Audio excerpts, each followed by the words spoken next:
Price God. இயேசு கிறிஸ்துவின் நாமத்தினாலே நான் உங்கள் அப்போஸ்தலனும் சகோதரனுமாகிய டி ஜஸ்டின்.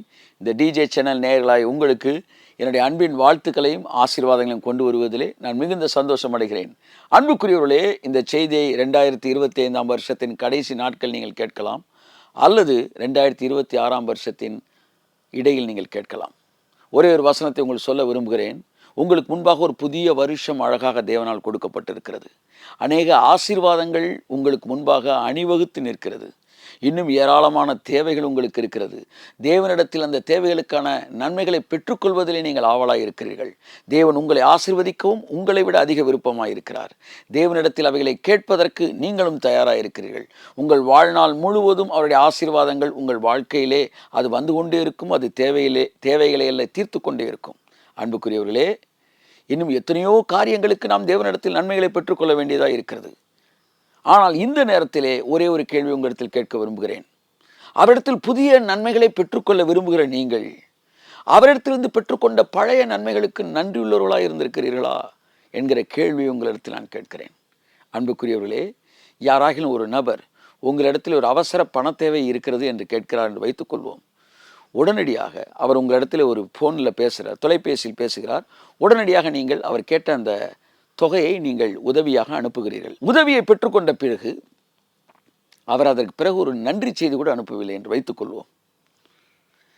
நாட்கள் கடந்தது, ஒரு சில வாரங்கள், ஒரு சில மாதங்கள் போய்விட்டது. மறுபடியும் அவருக்கு ஒரு தொலைபேசி வருகிறது. எனக்கு ஒரு பணத்தேவை இருக்கிறது என்று சொல்லுகிறார்.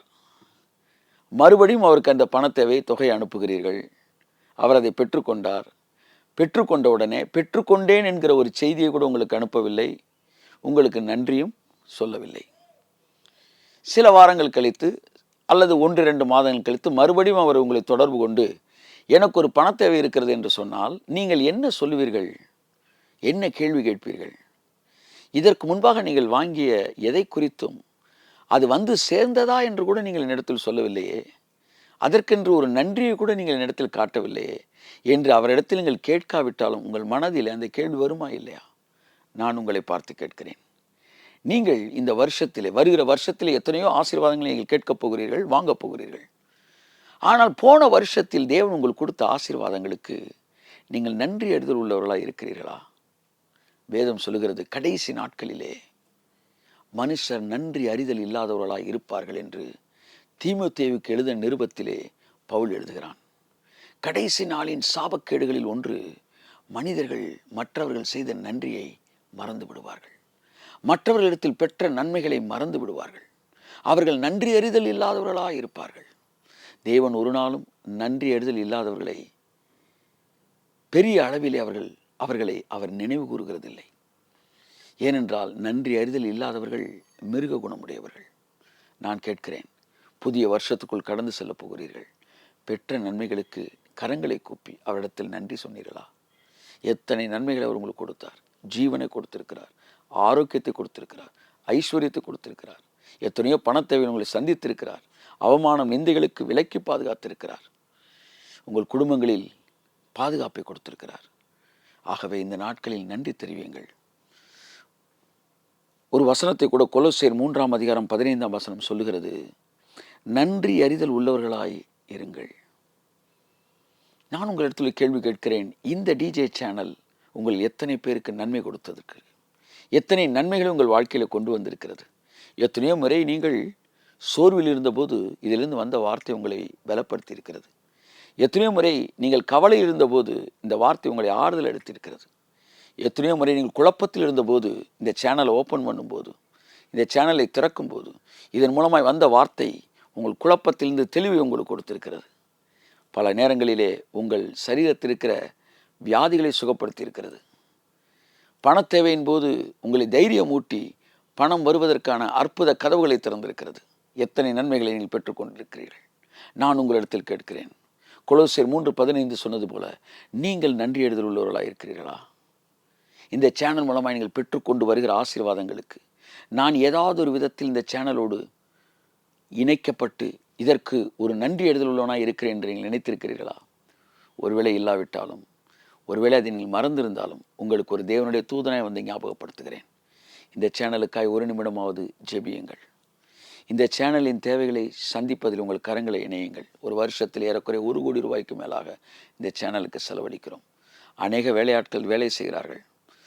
அவர்கள் எல்லாவற்றுக்குமான ஊதியத்தை நாம் செலவழிக்கிறோம். ஆகவே நன்மைகளை பெற்றுக்கொள்கிற நீங்கள் உங்கள் மூலமாக இதன் தேவைகள் சந்திக்கப்படாவிட்டால் பின்பு யார் இதை சந்திப்பார்? ஏறக்குறைய 2-3 வருடங்களுக்கு மேலாக தேவனுடைய வார்த்தைகளை கேட்டிருக்கிறீர்கள். நான் நேரடியாக உங்களிடத்தில் பேசியதில்லை. என்னுடைய எல்லா செய்திகள் மூலமாக கர்த்தர் உங்களிடத்தில் பேசியிருக்கிறார். இப்பொழுது நான் நேரடியாக உங்களிடத்தில் பேசுகிறேன். நன்றி எழுதல் உள்ளவர்களாக இருக்க வேண்டும். நம்முடைய நன்றியை எப்படி காண்பிப்பது? நம்முடைய நன்றியை நாம் அவர்களுக்கு வார்த்தையின் மூலமாக காண்பிக்கலாம். நீங்கள் உங்கள் வாழ்க்கையில் பெற்றுக்கொண்ட நன்மைகளை சாட்சியாக எங்களுக்கு சொல்லுங்கள்.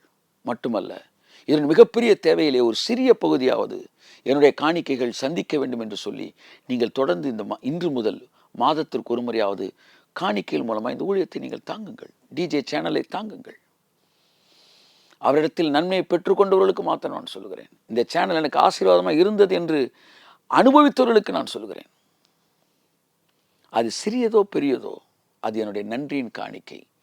தேவன் எனக்கு அளித்த ஆசீர்வாதத்தின் அடிப்படையில் நான் ஒன்றை விதைக்கிறேன்.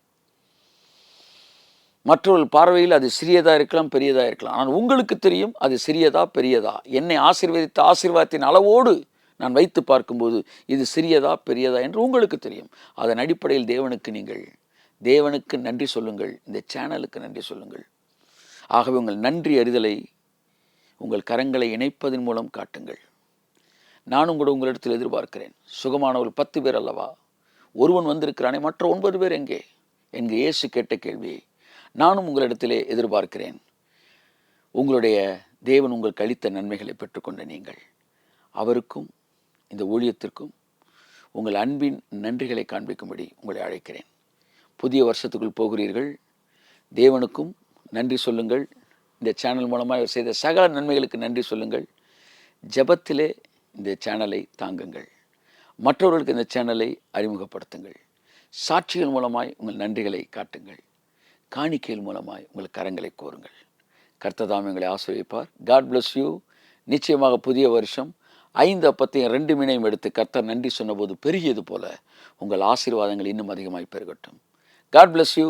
இயேசு கிறிஸ்து நாமத்தை வாழ்த்தி ஆசீர்வதித்து அனுப்புகிறேன். மறுபடியும் நாம் சந்திப்போம்.